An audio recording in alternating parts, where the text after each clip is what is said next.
When we talk about cults and coercive groups, one of the biggest red flags is loss of privacy and control. Someone else deciding what you're allowed to see, say, or do. Online, data tracking isn't the same thing, but protecting your digital autonomy still matters. That's why we use Surfshark.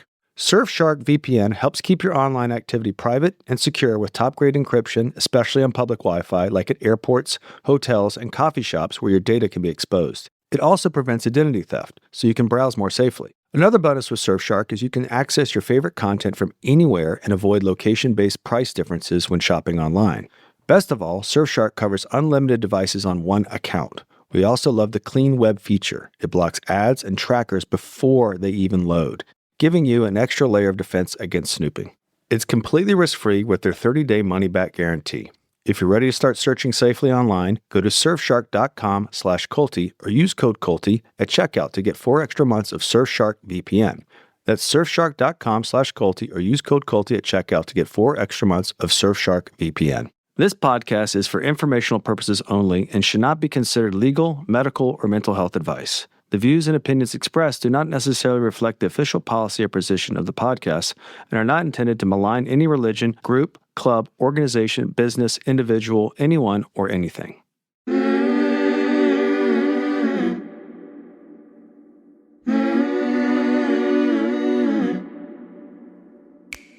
I'm Sarah Edmondson. And I'm Anthony Nippy Ames, and this is A Little Bit Culty. We woke up from a cult, and that journey was captured in The Vow on HBO and in my memoir, Scarred. Now, in this podcast, we break down the shame and secrets that make these experiences so destructive with honest conversations on how seemingly benign groups can cross into the cultiverse and how to spot and recover from trouble if it happens to you. Each week, we bring in experts, survivors, and whistleblowers to explore red flags, resilience, and even share a few laughs, because sometimes you gotta laugh. Subscribe to our Patreon for early and ad-free listening, some live Q&A, and exclusive content at patreon.com/alittleBitCulty. Welcome to Season 8 of A Little Bit Culty.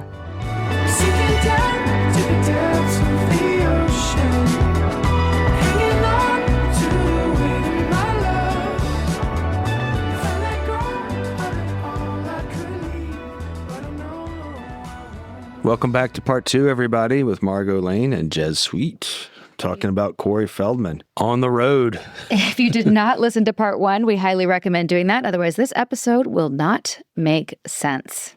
Okay, so we've talked about being on the road, and obviously we're encouraging our listeners to watch the movie and see all this. But perhaps you could share some of the things that aren't captured in the documentary.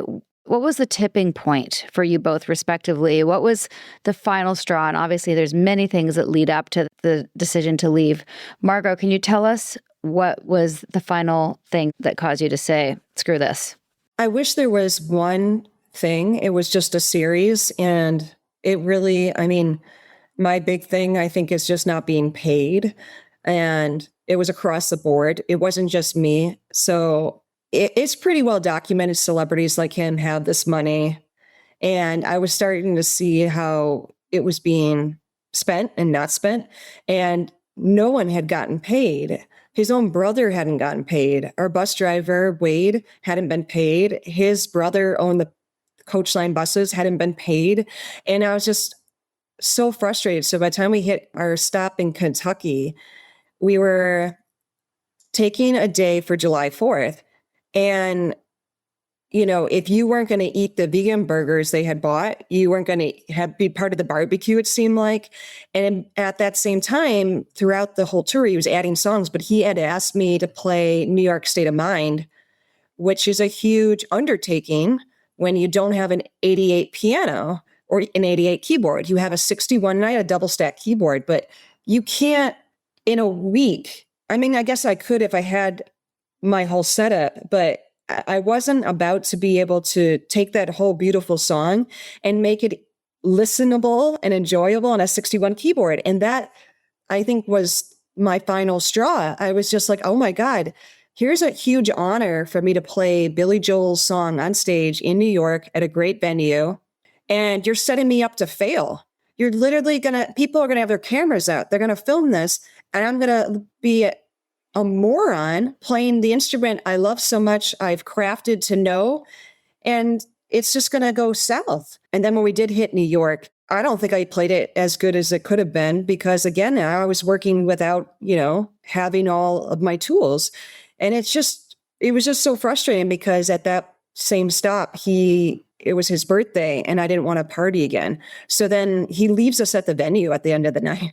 And it's like 3 a.m. in down, New York City where nobody knows where to go. And it was just a disaster. So that was it. And then the rest of it, I just stopped caring. And you can kind of see it throughout the film that life had left my eyes. Mhm. I literally stopped caring. I was sleep deprived. I've never looked that bad in my life. Even when I had pneumonia, even when I had COVID really bad, where I lost 3 of my 5 senses.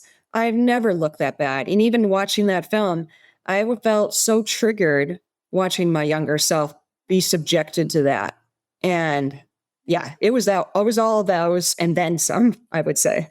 Right. How about you, Jez? So there were a lot of things that probably should have been a tipping point for me. But while I was caught up in what we were doing, I think I was kind of just going through the motions of everything. And it wasn't really until I was completely separated from him that I started to really contemplate a lot of the things that had happened. So after we returned from tour, there was a point where he left to go on a vacation to Hawaii. You see that in the documentary. And when I was completely separated from him, that's when I really started to think about everything that I had gone through. And I would say the big things for me that really made me feel like, okay, I can't continue to be a part of this had to do with, without going into a lot of intimate detail, there were certain sexual assaults that I witnessed while I was living there, and then certain things that happened to me as well.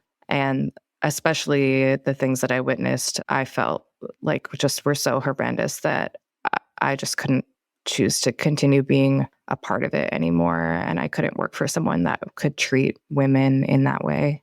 Was this, you don't have to say if you don't want to, Jez, but was this stuff that you had seen on tour, like after the cameras stopped rolling? So there were a couple of different incidents. Yes, always after the cameras were not rolling. I think when Marcy was around filming, there was a lot more professionalism, which, sounds crazy because you see the way that he treats us even on camera really wasn't great, but it was a lot worse when the cameras weren't rolling and behind closed doors. So yes, there were 2 main incidents that I witnessed, both of which got reported to the police, and both of which I actually have talked about in detail publicly, like after I had left. So one of them was when we were on tour at a hotel on the road, and then there was another incident that happened shortly after we got back from tour. Glad to hear that those things were reported. Margot, how did you actually leave? Did you tell him you were leaving? Did you just slip away? What was the exit? And did you get paid? I'm dying to know. 2-part. I wanted to leave so many times. When we hit Kentucky and it was July 4th, I had already told our bus driver what was going on. I found there were many times before that, I would wake up and do some yoga and stretching on the bus when everyone was asleep in the bunks. And he was just driving and I could go and talk to him and confide in him. And he was a professional in the business. So we're talking about someone that's been in it over 30 years, had seen stuff. And so I started telling him stuff that was happening when he would leave the bus and go to a hotel to sleep before, jumping back on the bus after our gig and taking us to the next stop. And when we hit that stop in Kentucky, I had already gotten a new plan with him that we could leave then. We were going to be off for that day and they were going to keep our gear in the trailer.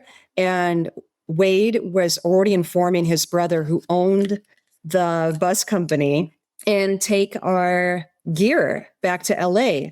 And that was my main concern is I didn't want to leave. Well, one of them, I had a lot of concerns, but I didn't want to leave my gear. As a musician, this is your babies, your children. You literally work really hard to have the best gear. And then when you have it, you're so proud of it. You play it all the time. It's part of you. And so I have 2 keyboards. I had 2 violins. I had my acoustic electric guitar. And I had an amp. And then that amp alone was like $600. How am I going to get all that back if I just jump ship, if I just leave, as everyone said?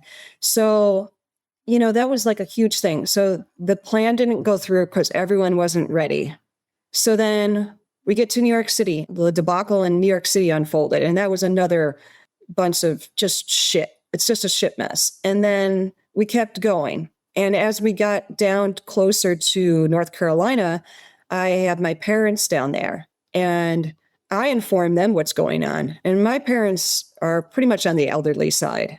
But they drove up 2 hours to come see us play. I told them on the phone what was happening because when we would get off at like gas stations and stuff to grab a snack, I would go around the gas station, get on the phone and call people, call lawyers, call people, be like, how do I get out of this contract? This is what's happening. I'm hearing really bad stuff. At one point, Courtney had like a busted lip and we all thought that she got hit because of the way of the busted lip. And that was just one at 2 times that we remember seeing it. And I just kept telling them this stuff. They're like, okay, when you get to Raleigh, come to the hotel to take a shower because we weren't getting showers consistently because he was denying us not only loaders to move the gear after shows, but he was saying, oh, well, we don't have hotels tonight. And we don't have the shower in the bus because one of them broke it. So now we're denied showers. Now we're denied food, showers. Sleeping was like minimal. So like it kept unfolding like this.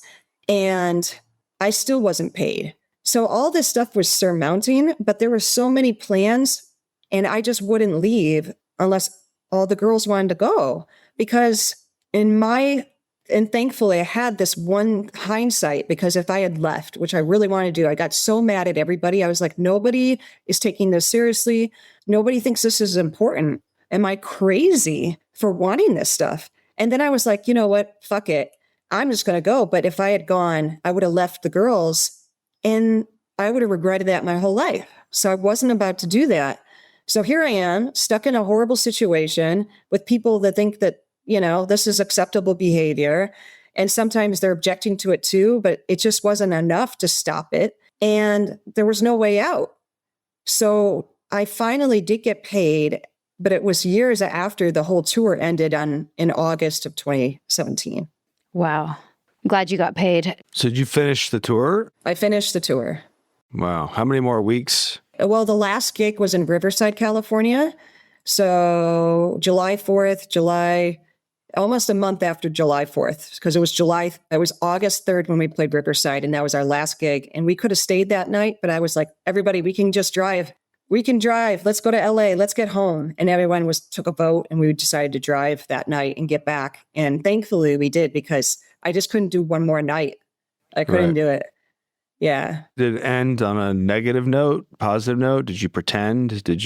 Or were you just like, I'm out? Oh, everyone knew my attitude was just horrible. Okay. I will not say I lost all professionalism toward the end because I just couldn't do it anymore. Yeah, I get it. I mean, we were playing 36 some songs, 3 hours a gig. And sometimes and it was the heat of summer in the Midwest and then on the East Coast. And we're playing venues that don't have AC and you're just drenched wet. So you want to get out of those clothes, the costume, you want to take a shower, you want to eat.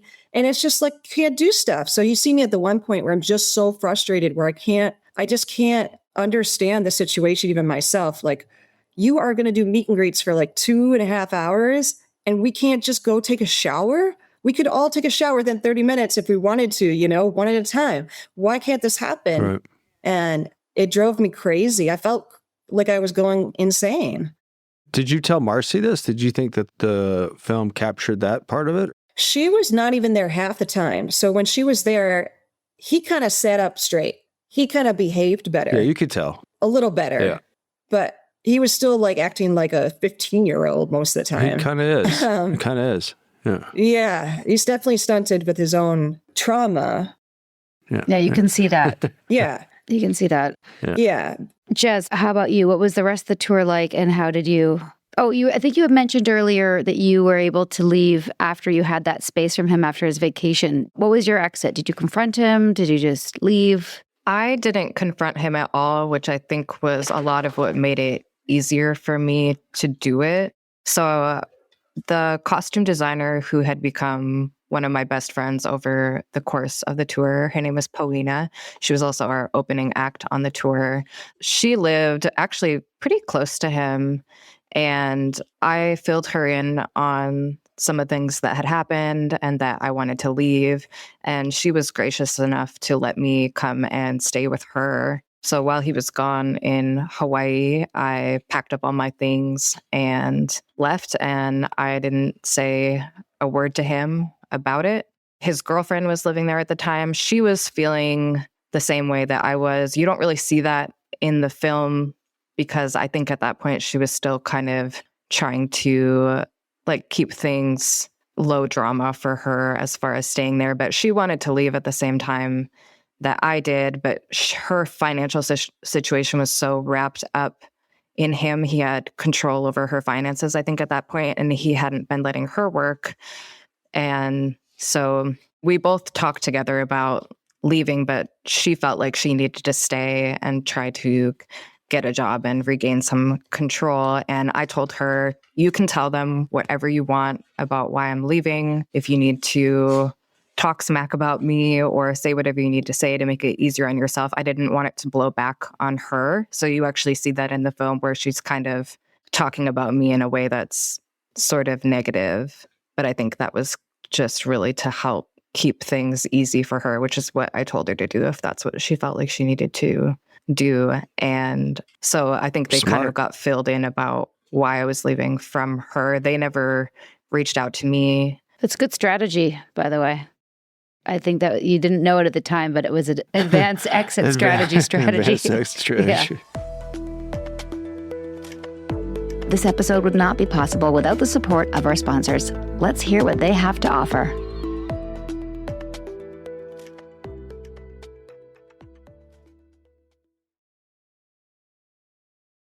Did you skip over all the ads? We hope you didn't. Thank you to our sponsors, and thank you for listening. Now, let's resume our culty convo. And you never had contact with them since, Jez? Like you leave and they don't try to get you back or talk to you? They never did try to speak to me. I did reach out to him and send him a message at one point just because I was so angry about the things that had happened. I had seen him talking publicly. He had posted something talking about someone else, calling them like a rapist or something. And I sent him this sort of scathing message about all the things that I had witnessed him doing. And it was like, you know, you did this and you did this. And like, that was not consensual. Like women can't consent to these things. Like when you're giving them all these different drugs and, you know, here was a situation where this person straight out told you no and you didn't listen. And, you know, in a lot of detail, I described like some of the things that had happened and just basically told him what I thought about him. And that's kind of where I got it all out and said all these things. You know, it was interesting because he tried to claim later when I spoke out that I said all those things because of like the allegations that he was making about like pedophilia in Hollywood, but I can actually prove through those messages that I had already said all of these things to him and talked to him about all of the abuse that he had done to these girls way before he started speaking out about his own issues. So wait a minute, you know for sure that he was drugging women? Those were the things you reported, right? To be clear, I'm not talking about anyone being unconsensually drugged. I used drugs with him. Other girls used drugs with him. Okay. I guess what I'm referring to specifically when I was speaking to him about that, there was a situation when we had gotten back from tour, basically where there was another couple that had come over to the house and we were all using drugs together. And the girl that was a part of the couple was getting very sick from the drugs that they were giving her. And instead of, you know, just letting her rest, letting her leave, they wanted to continue having sex with her, basically. And they encouraged her to just keep taking drugs. They said, oh, you'll feel better if you just have more, and continue to keep plying her with drugs and keep having sex with her, even though she very clearly didn't want to continue doing those things. So that was the situation that I was referring to with that. Wow. Did he respond to your message? No, he did not respond to me. He blocked me on everything. And then when we spoke out, he essentially tried to get restraining orders against us and put gag orders on us. How did that go? Not well for him. Well, I never got served with the restraining order. I believe the judge threw out the gag order thing initially. Yeah, exactly. It was definitely thrown out. He got me served. I had put out a post on Facebook, a video of my NDA video, doing a PowerPoint. So I wanted everything to be really clearly said and very in a concise way. And that seemed the best way to do it because I was so full of anger. And I really think anger is nicely putting it. I was really full of rage because at that point I was getting everyone's stories. And the more I heard everyone's stories, I felt more responsible for the other women that were younger than me. And it drove me crazy. And when I put the video out, I got a huge response on Facebook. And that bothered him, I think, a lot because it started in the music community of LA. It spread like wildfire because I was pretty well, not known, but I was pretty well like in different circuits. So when people would share it, it would go in all these different circles and other people would hear about it. And it went like wildfire overnight. And then I did a tell-all video on YouTube and that went fast too. And it was just at that point, I had already filed with the labor board. I already filed with EDD and I filed with the IRS. I was that angry. I just didn't know who else to file with because I only knew I could go after the money end because I didn't have proof of anything else because I wasn't in the house and I didn't party with him and I wasn't privy to horrendous actions that he had taken. So I couldn't like corroborate anyone's stories on that end, but I could on the labor board and the money. And I was like, okay, this is how we do it. And my cousin had told me about it. So I pursued it in that end. And I was like, okay, this is how we do it. We were in the third court hearing because we went 2 rounds. And I do mean 2 rounds because I won the first round with the labor board and it got appealed. And then we went to the Superior Court of Los Angeles. And that, again, went to another year of going through this with him. And by then I was coming out of a court hearing after it got dismissed because the judge had found out that one of his lawyers he appointed, this was a third one in the case that he appointed, they were debarred from the California Labor Board. So they couldn't practice law. So when the judge found that out, my case got dismissed again. So I lost another day of pay when I was working still in music schools and that as a teacher. And it was just, as I came out the door, they knew where I was because they were trying to serve me. They were trying to find me in different places. Like they were following me to my favorite coffee place because I would check in there on Yelp. So he had some people that were his cronies try to find me. And then I recognized the one guy because the guy who served me was the guy at the coffee shop with a big yellow envelope trying to serve me as I was going to get my morning coffee before work. And as I came out of the court, same guy says my name, gives me my papers. It was just the worst situation to get served because I was like, here I am trying to get my money. And now you're trying to silence me. You're trying to literally stop me, not only just from getting my money, but from telling people what a horrible person you are. And yeah, it literally made my life miserable. I felt like I was being harassed nonstop. I got death threats nonstop. I was being followed. I kept looking over my shoulder for years, thinking somebody is, watching me. And it made me paranoid for a while. How do you feel now that the film's come out? And do you feel like it's captured the depth of depravity and abuse? I think it's a great film because people have to see, without an unbiased opinion, mine would be biased. Anyone that was a part of that tour would be biased. It had to be filmed in a way where people could see it and make their own conclusion. Yeah. And I love the fact it did that because people see him and he's doing these antics or he's like mimicking, a true popular culture icon of Michael Jackson. And he's mimicking it, not even in a good way. He's mimicking it. And they're like, oh, he's that type of person, but then they're not seeing what we saw and what we experienced and what we had to deal with. And now they get a kind of a bird's eye view on everything. They're like, okay, so this is happening and this person's upset about this. And it just was a well-rounded film to be diplomatic on this is what this person's really like. You can make up your own conclusion. And by then, we weren't part of anything like that. We weren't part of the film process. We weren't part of the 8.5 years, 9 years they did all the editing. They actually dropped communication with us. So the director and her team, there was no communication after they did the last filming, and they came to my house with me and my cat, and I'm talking about his disgusting behavior.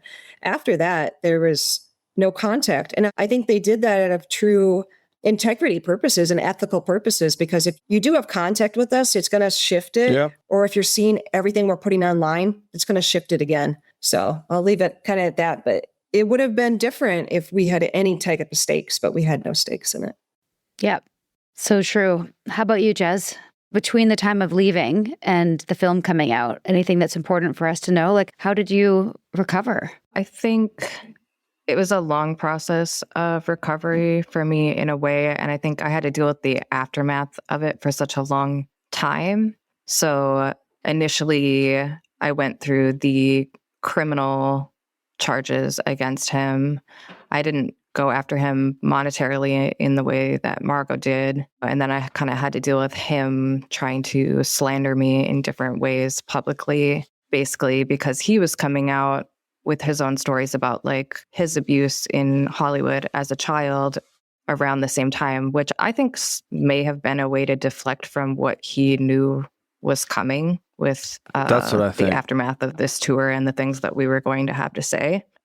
That's how it felt to me. But so he, all of a sudden is talking about me publicly and saying all these things about, basically accusing me of being paid by the Hollywood elite pedophiles and all this insane stuff. And like Margot said, like we dealt with people threatening our lives. He said all kinds of horrible things about us. We had to deal with getting harassed by all kinds of his fans. And then after he had my case shut down, he actually admitted to using the campaign money from his film to purchase a lawyer to have my case shut down. He bragged about it publicly. And then when there was nothing legally that I could do, that was when I chose to speak out. And so then it was kind of just this long process of like dealing with the legal and then dealing with speaking out about it publicly and telling the story. So yeah, I felt like all of that went on for sort of a long time. But yeah, I mean, it's been a long time since then. I feel like the film did a good job of showing part of what we all went through collectively. It doesn't necessarily show like what I went through personally. There was obviously a lot that happened, like I said, like behind closed doors when the cameras weren't rolling. But I think it did us a little bit of justice and opened up the door for conversations like this where we get to talk more about our individual experiences. So I think it's a good thing. And yeah, I feel like a lot of healing has happened for me since then. It doesn't necessarily feel like as hard of a thing to talk about at this point in my life because it's been such a long time. Mm-hmm. Good. Well, I was just wondering when you both, respectively, we'll start with Margot, put the word cult into the conversation for yourself. Was it when you were on tour, later? And what have you been doing to, process that aspect of it? I didn't label it as a cult until after I got home. And because I hadn't been paid, there were other things that had to happen. Like I had to move. I almost lost my car. I mean, he really put me in a really bad spot. And I started talking to people about it. I actually seeked out therapists and talked to them about it. And they were confirming my suspicion it was a cult just by, his narcissistic behaviors, which were very clear. They're very blatant. Yep. They're very in front of everybody. Yep. And nobody's calling it like it is. And it's so annoying to watch. The aftermath, I feel like, is never really over. When the film came out, I feel like I got to relive it and watch myself from a hindsight, but also a higher perspective where I felt I was healed. And then I was realizing maybe in some areas I'm still not healed. And my love for the other women just got deeper because we all went through something really horrible. And I will literally do anything for them. And that includes, Courtney too. If she ever wants to open up and talk about what happened to her, I think there needs to be a place for survivors that is always inviting so that we can all heal as a community and be better. But given that it's just been, it's been a hard time. And like Jezebel was saying, I think we heal differently and we're doing our best. And I definitely did a lot of therapy. I did a lot of Muay Thai because I just needed to hit Yeah. I just needed to hit something. I get it. I get it. Yeah. Yeah. I need to hit Yeah, something I just too. needed to hit something. I need to hit someone. Yeah, and that's exactly what my spar partner, he told me to do. He's like, imagine this bag of someone's face. And sure enough, the face was so clear. Yeah. But yeah, I feel, I've gone on to work with only survivors, and I started the field level of talking to survivors and really helping them. And now I'm a regional coordinator, and I help train advocates and what these conversation spaces look like for survivors and how they need to be conducted. You're always learning when you go through something traumatic. Even cult podcasts need sponsors, everyone. Check out these must-haves.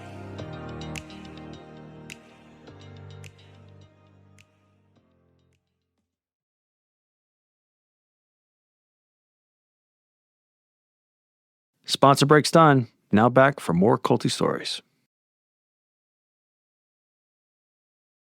Margot, I wish that our next book was ready right now. It's literally, we're finishing the proofreading. It should be available on Amazon, and we'll ship some to you guys as well within the month. I'm hoping, yeah. But it really specifically deals with this part of it as well: how to heal, how to get your life back, and then there's some appendixes because this is not for the masses, specifically people like you both. How do you whistleblow? How do you navigate the media? How do you choose, what kind of press to do, and how do you do it? Because as you know, like this kind of casual, survivor-focused interview is going to be very different than, say, Good Morning America or Dr. Phil or whoever else, because that's a very different medium. It is live to tape. It is hard to fix things if you screw up or get emotional, or, sometimes like when I did some big press, I'd get on stage talking to someone. There's a huge picture of our cult leader behind the interviewer. Like people, no one prepares you for that. Yeah, you don't have to do live television. I'd recommend. I don't do it. I'd recommend not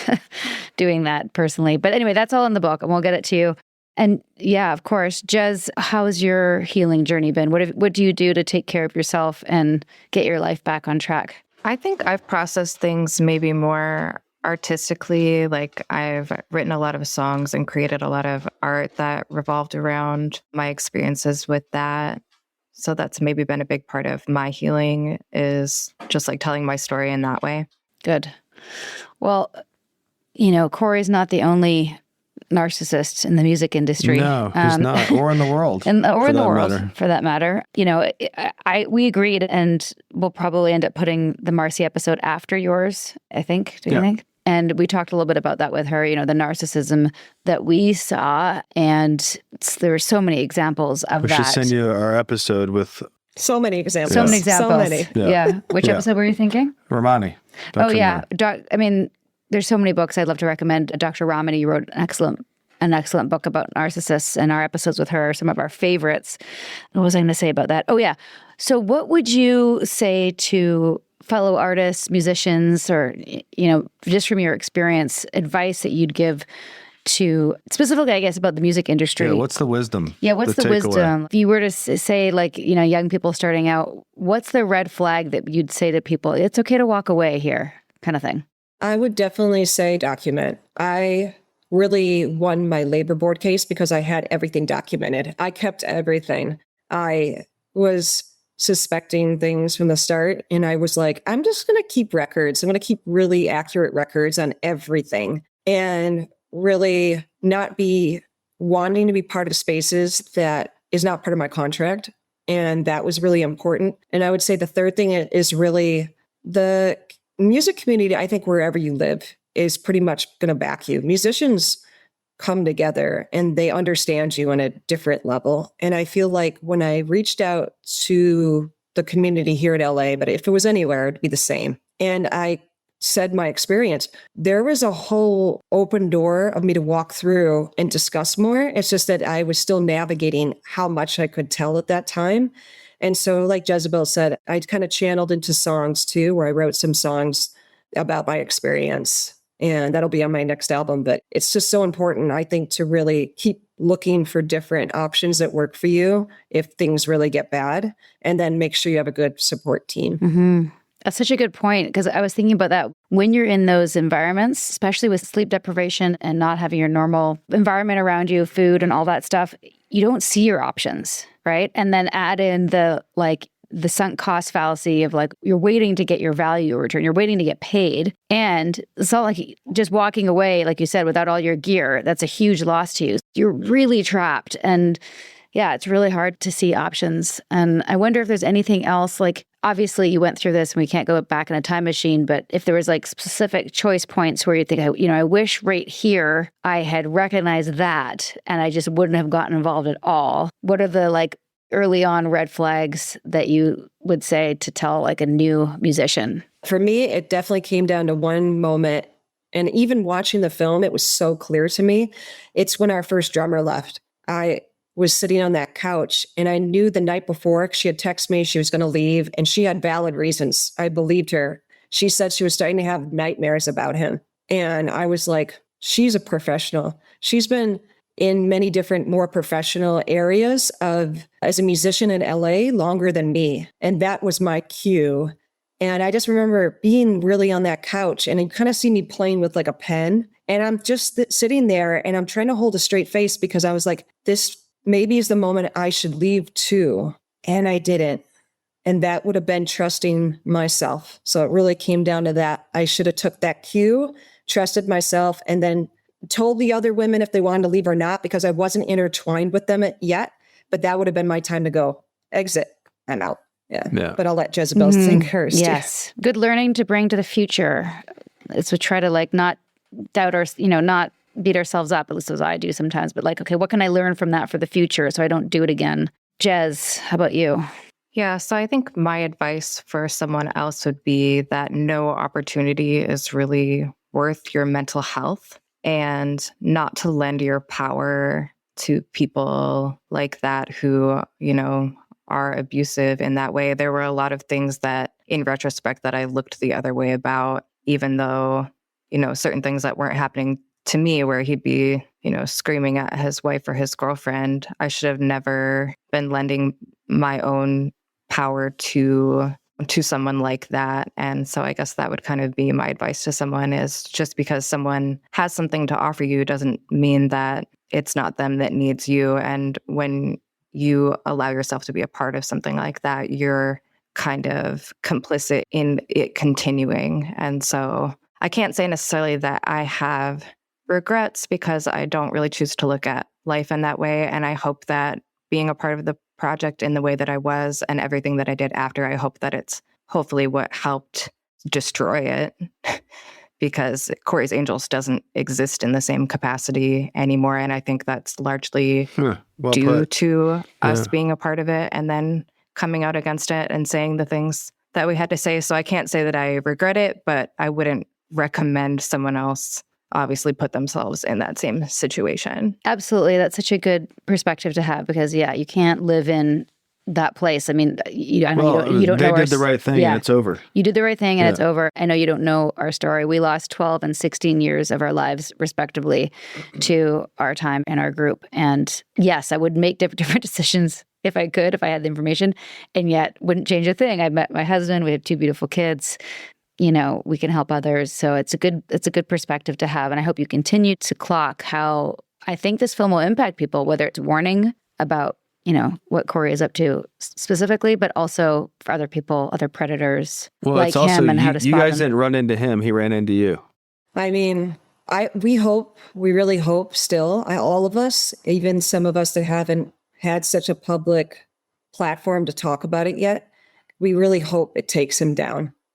He belongs behind bars. He really does. Mm-hmm. And we want to offer women a safe refuge to talk to any of us, because there is power in numbers, and their individual voices matter. Their story matters. What happened didn't happen to them, it happened for them. And it's for the greater good to bring people like this that have a lot of money, that have a lot of pull, and it comes to the media, and what they say is like, if they say it, it must be truth. And we want to stop it. So we still want that, all of us. Good. So do we. Yeah, so do we. Where can people, and we'll put this in our show notes as well, but where can people find you both and reach out to you if they want to? Oh, they can find me on my website, which is margolane.com, or Instagram is great, and it's music is Margot. Great. Jez? And then I have my website as well, jezebelsweet.com. You can find me also on Instagram at jezebelsweet. All my social media is under that. Thank you guys for sharing your story. I really appreciate it. Thank you for giving us this time. I wish we could give you a big hug right Thank you for now. listening. Big virtual hugs. Oh, Know that you got allies here in your stories. So thank you. Thank you so much. Yes, it's good to be part of a bigger community of survivors helping survivors. So thank you. thank you.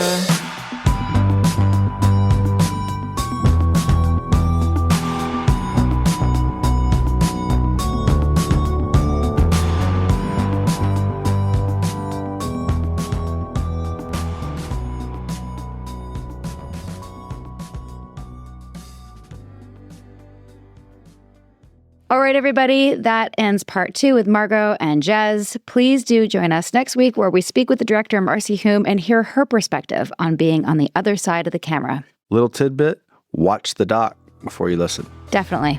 Deuces, motherfucker! Sinking down to the depths of the ocean, hanging on to the weight of my love. If I let go of it all, I could leave, but I know I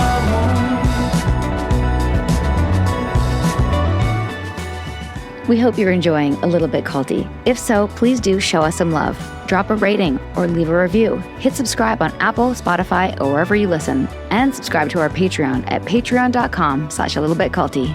Even better, send this episode to someone who needs it. Maybe they're in a cult. Maybe they're just a little bit susceptible. Or maybe they just love a good story. Spread the word, spread the love. Thanks for listening, and see you next time. A Little Bit Culty is a Trace 120 production. Executive produced by Sarah Edmondson and Anthony Nippy Ames in collaboration with producer Will Rutherford at Citizens of Sound. Our co-creator is Jess Temple Tardy. Our production coordinator is Leslie Dinsmore. Writing by Sandra Namoto and social media marketing by Eric Swarzinski and Brooke Keene. Our theme song, Cultivated, is by the artists John Bryant and Nigel Aslan.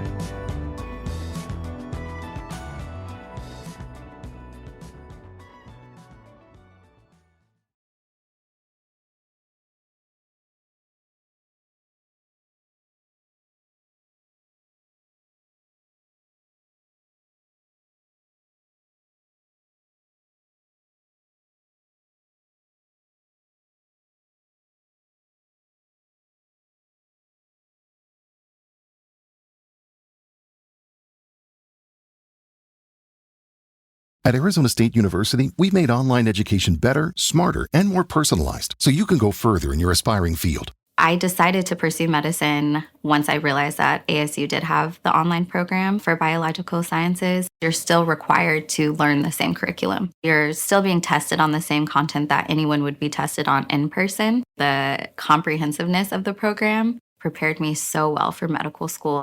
Explore over 350 plus programs at asuonline.asu.edu.